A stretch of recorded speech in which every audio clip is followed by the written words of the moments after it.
캔버스를 벗어난 예술가들. 몸과 행동을 통해 자신만의 독특한 예술 세계를 표현하며 세상에 없던 새로운 작품들을 탄생시켰죠. 퍼포먼스 아트. 우리에겐 흔히 행위예술이라 알려진 이 예술 움직임은 사실 이 작가와 밀접한 관련이 있습니다.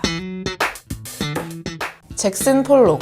폴록은 캔버스에 물감을 흩뿌리는 기법을 통해 다양한 추상회화 작품을 선보였는데요. 흔히 사람들이 이런 것도 예술이냐고 말할 때 이런 것으로 가장 많이 언급되는 작가 중 하나이기도 하죠. 실제로 1960년대 미술계에서도 폴록의 작품을 둘러싸고 비슷한 논쟁들이 있었습니다. 당대 미국의 미술평론가 클레멘트 그린버그는 폴록의 작품에 대해 비판하며 예술이 고유의 영역을 지키려면 다른 종류로 대체 불가능한 극한의 형태까지 가야 한다고 주장했습니다. 다시 말해 조각은 조각다워야 하고 회화는 회화다워야 한다는 것이었죠. 하지만 미국의 또 다른 비평가 해롤드 로젠버그는 이에 대해 다른 관점을 제시합니다.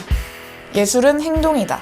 로젠버그는 폴록의 작품을 액션 페인팅이라 칭하며 예술 작품은 단순히 결과물이 아니라 만들어지는 과정 속에서 탄생한다고 주장했죠. 그는 예술가들을 행동가라고 칭하며 캔버스를 행동가들의 행동의 장으로 보고 예술을 삶과 동떨어져서 만들어지는 고귀한 결과물이 아니라 삶과 마찬가지로 어떤 것이 벌어지는 과정과 사건이라 보았습니다. 액션 페인팅은 그러한 관점에서 단순히 그림이 아니라 캔버스 위에서 벌어진 우연한 행동과 사건이 된 것이죠. 이에 영감을 받은 예술가들은 캔버스를 벗어나 자신의 신체나 행동으로 지평을 넓혀나가며 행위예술의 한계를 부숴나갔고 작가로부터 관객으로 전달되는 일방향적 구조의 반기를 들고 행위로 벌어지는 사건을 작가와 관객이 동시에 경험함으로써 쌍방향으로 소통하는 예술을 시도했죠. 이후 현대미술의 중요한 흐름으로 자리매김한 행위예술. 그런데 최근 새로운 질문이 던져졌습니다.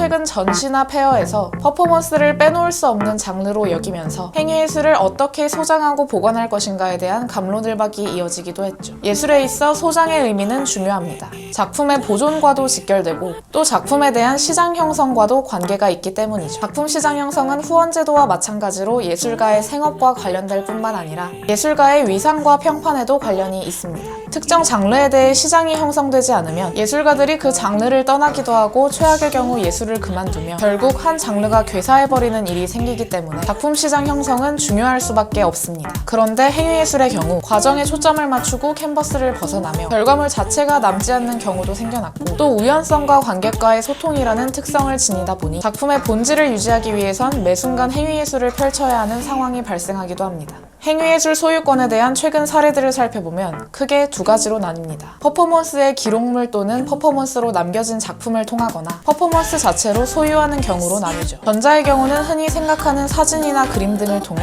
퍼포먼스에 대한 기록이 남게 되는 경우를 말합니다. 그리고 이와 달리 퍼포먼스 자체로 소유하는 경우가 있죠. 이 경우는 형체가 없는 행위예술의 특징을 이용해 말 그대로 무형의 무언가를 거래하는 것을 말합니다. 실제로 행위예술가 티노 세갈은 미술관 정중앙에서 두 명의 연인이 사랑을 나누는 키스라는 행위예술을 펼쳤는데요. 이는 19세기 말 이후 현대미술사에서 남녀의 키스를 담은 주요 작품에서 포즈만을 추려 재현한 퍼포먼스였습니다. 세갈은 자신의 작품을 연출된 상황이라고 부르며 일체의 기록을 거부했죠. 따라서 작품은 입으로만 거래되고 판매되었는데요. 입으로만 거래된 이 작품의 가격은 무려 약 1억 원. 작품은 기억 형태로만 소장되고 또한 대여도 가능합니다. 물론 대여도 입으로만 전달되죠.